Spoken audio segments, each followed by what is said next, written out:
rules of verb. Okay, in previous classes I have discussed with you what is verb, what is modal, what is transitive, intransitive, everything I have discussed. If you want to watch that, you can watch the previous videos. Okay, so today we will study rules of verb. So the first rule, subject and verb must agree in number. Means if the subject is singular, then the verb also have to be singular. If the subject is plural, then the verb also has to be plural. Okay, अगर subject singular है तो verb भी singular होगा, अगर subject plural है तो verb को भी प्लूरल होना होगा. Now comes to the example, the cash memo is on the table. Cash memo क्या है? एक रिसीट है ना, तो सिंगुलर है, तो इसलिए कैश मेमो सिंगुलर है, इसलिए वर्ब भी सिंगुलर हो गया. My sisters are coming. My sisters, S मतलब multiple sisters, not one but multiple sisters, many sisters. तो सिस्टर्स प्लूरल है, इसलिए सिस्टर्स का आर हो गया. आर क्या है? Plural word, right.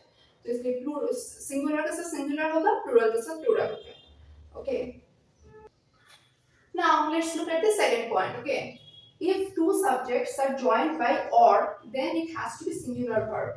अगर दो सब्जेक्ट और दोबारा ज्वाइन किया जाता है तो इस वहां पे उस केस में सिंगुलर वर्ब होगा. For example, my uncle, it is subject number 1, और my aunt is subject number 2, right.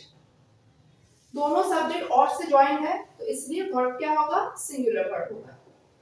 my uncle और my aunt is arriving by train today. अब देखो क्यों सिंगुलर वर्ब होगा? सिंगुलर वर्ब तो होगा, लेकिन क्यों होगा? यहाँ पे बोला गया है my uncle और my aunt, मेरा चाचा या फिर मेरी चाची is arriving by train today. दोनों नहीं आएगा, दोनों में से कोई एक आएगा. ओके, माय अंकल मेरा चाचा भी हो सकता है, या फिर ये डिनोट कर रहा है ना, या फिर मेरी चाची आ सकती है, इसीलिए दोनों में से कोई एक आएगा, इसलिए इज होगा. Okay, number 3. Okay, if two subjects are joined by either or neither nor, okay, then we use verb according to the nearest subject. अगर दो सब्जेक्ट्स जॉइंट होता है ईदर और या फिर नीदर नॉर के साथ, then we use verb according to the nearest subject. अब देखो example, either Priya or her siblings have arranged the party. First example is this. अब देखो प्रिया क्या है? सब्जेक्ट नंबर 1, और her siblings क्या है? Subject number 2. अब मुझे बोलो प्रिया क्या है? सिंगुलर या प्लूरल? सिंगुलर है, राइट. प्रिया सिंगुलर है और her siblings क्या है? प्लूरल. तो हमने वर्ब क्या कैसे चूज किया? हमने वर्ब जो नियरेस्ट सब्जेक्ट है, वर्ब है ना, ये वर्ब का जो नियरेस्ट सब्जेक्ट है, प्रिया और सिबलिंग्स, दोनों में से हैव के पास कौन है? सिबलिंग्स है, राइट, हर सिबलिंग्स. तो हर सिबलिंग्स प्लूरल है, इसलिए हमने प्लूरल वर्ब यूज किया. ओके, अब next look at the next example. Neither the two princesses nor Cinderella has opened her mouth. अब देखो, द टू प्रिंसेसेस क्या है? सब्जेक्ट 1. सिंड्रेला क्या है? सब्जेक्ट 2. टू प्रिंसेसेस क्या है? Plural, right. और सिंड्रेला क्या है? सिंगुलर. अब वर्ब के पास सिंड्रेला है, राइट, तो हमने हैज, इसलिए सिंगुलर वर्ब को चूज किया. समझ में आया? फिर से देखो, if two subjects are joined by either or and neither not, then we use verb according to the nearest subject. Nearest subject मैंने लिखा है. नियरेस्ट सब्जेक्ट क्या होगा? इसका फुल क्या होगा? Nearest subject to the verb. Okay, either Priya or her siblings क्या है? प्लूरल है, तो इसलिए हमने हैव चूज किया. ओके, सिबलिंग्स प्लूरल है, इसलिए हमने हैव चूज किया.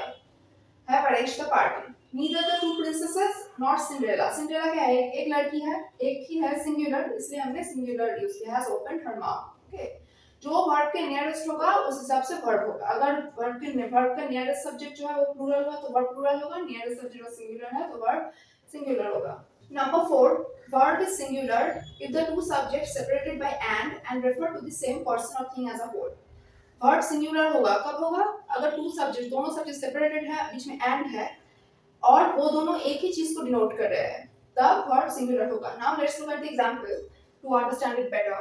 The director and manager of the ABC company is Mr. Pawan Desai. अब देखो, director and manager, okay, and से separated है तो, लेकिन डायरेक्ट ये सेंटेंस ये समझा रहा है कि जो डायरेक्टर है वही मैनेजर है, सेम पर्सन है. The director and manager of the company of the ABC company is mister Pavan Desai. जो पवन देसाई है वो डायरेक्टर है और वही मैनेजर है, राइट. तो अगर एक ही चीज को डिनोट कर रहा है, मिस्टर पवन देसाई को ही डिनोट कर रहा है, तब verb क्या होगा is. Verb is singular if the two subjects separated by and refer to the same person or thing as a whole. समझ में आया? The director and manager of the ABC company is Mr. पवन देसाई. तो singular हुआ इसलिए क्योंकि जो director है manager है दोनों एक ही है पवन देसाई. Number 5 indefinite pronouns. अब indefinite pronouns क्या क्या है? Each, everyone, either, neither भी है मैंने लिखा नहीं है I forgot. Then somebody, someone, nobody, no one, all are indefinite pronouns. मतलब कोई definite नहीं है. तो he is her, जैसे he is her, ये सब कुछ definite pronouns है. यहाँ पे somebody, someone, nobody, no one, कोई definite चीज डिनोट नहीं कर रहा है. मतलब कोई भी. तो indefinite pronouns है ये सब. तो indefinite pronouns all are singular and take singular verb. इसको ये सारे words जो हैं indefinite pronouns इसको हम singular consider करते हैं and subject अगर singular है तो verb तो singular होगा ही. अब example देखो either of the one is good for me. Either of the one means दोनों में से कोई एक. Either of the one is good for me. Neither of the one is not good for me. ऐसे ही होगा. Then somebody एक singular verb singular subject है right? तो singular verb होगा. Somebody has left his mobile. Someone again singular subject है because indefinite pronouns are singular subject. Someone is laughing. No one is listening. Nobody is happy. So all are singular subject and singular pronoun. Singular verb. Okay. Now rule number 5. Okay. Collective nouns are followed by a singular verb if they refer to a single unit. You all know about collective noun, right? एक collection को denote करता है जैसे कि family हो गया, तापरे then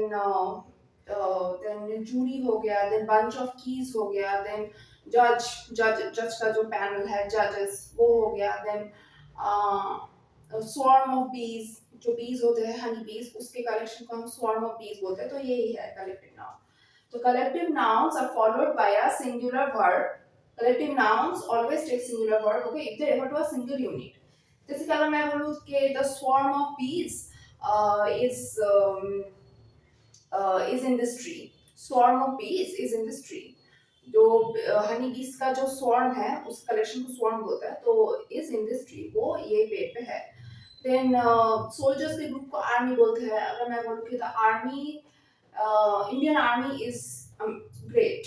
You know, Indian Army is great. Indian Army R नहीं होगा. Indian Army is great. Indian Army is always protecting us from the other countries.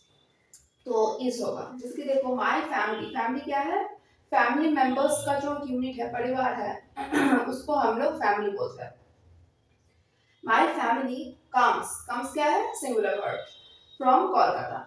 The jury क्या है? A panel of judges उसको हम jury बोलते हैं. जैसे कि हर एक reality show में juries होता है ना जो judges होते हैं उसको हम jury बोलते हैं. The jury has reached a decision. Has क्या है? Singular word. Your bunch of keys is missing. देखो keys है लेकिन फिर भी keys हुआ क्यों? क्योंकि bunch keys का जो गुच्छा है चाबी का गुच्छा जो है उसको हम bunch बोलते हैं और bunch के साथ हमेशा is होगा. Okay, singular verb के collective noun के साथ हमेशा singular verb होगा. Collective nouns always take singular verb.